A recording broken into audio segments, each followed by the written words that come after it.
Bonjour les cinquièmes.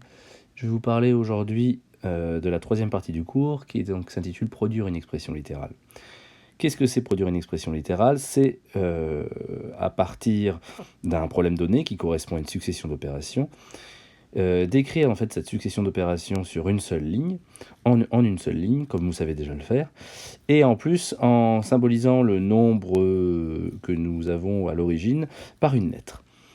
Donc par exemple ici, à votre gauche, vous avez un problème de calcul qui vous dit de choisir un nombre, de soustraire 7,5, de multiplier par 3 et d'ajouter le nombre de départ. Alors on pourrait se poser la question, bah tiens, si je choisis au début le nombre 10, que se passe-t-il ensuite? Eh bien on me dit de faire 10 moins 7,5. Alors 10 moins 7,5, ça me fait donc 2,5. Après on me dit de faire 2,5 fois 3. 2,5 fois 3, chez moi, hein, ça fait 7,5. Et puis ensuite, on me dit de rajouter le nombre de départ.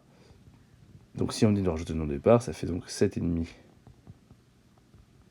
plus 10, ce qui me donne 17,5. Donc ça va, mais c'est assez simple, entre guillemets, à faire, étant donné qu'on a un nombre de départ. Et donc, si on devait écrire ça en une seule ligne, cela nous donnerait le calcul suivant. Eh bien, on a fait quoi en premier? On a pris le nombre 10, on a soustrait 7,5.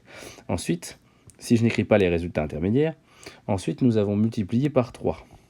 Problème, si j'écris comme ça, si j'écris le calcul de cette manière-là, on se rend compte que c'est 7,5 qui est multiplié par 3 et la soustraction est faite après. Or, d'après mon programme, la soustraction doit être faite en premier. Donc je mets des parenthèses. Et ensuite, ajouter le nombre de départ, j'ajoute 10. Donc ça, c'est une expression numérique.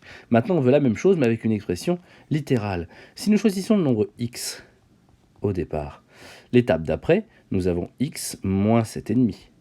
Je rappelle qu'il est impossible de faire ce calcul puisque nous ne connaissons pas la valeur de x. Donc on laisse écrire de cette manière-là et on enchaîne. Si le résultat est multiplié par 3, ah oui, mais on ne peut pas calculer le résultat, donc on copie x moins 7,5 multiplié par 3. Même problème que tout à l'heure. C'est pas 7,5 qui est multiplié par 3, mais c'est le résultat de ma soustraction. Donc je suis obligé de mettre des parenthèses. Et enfin, dernière étape, puisque on nous demande de rajouter le nombre de départ, je recopie l'expression que j'avais à l'étape d'avant et j'ajoute le nombre de départ. L'expression que vous avez là, eh bien, l'expression littérale du programme de calcul. Voilà, j'espère vous avoir aidé.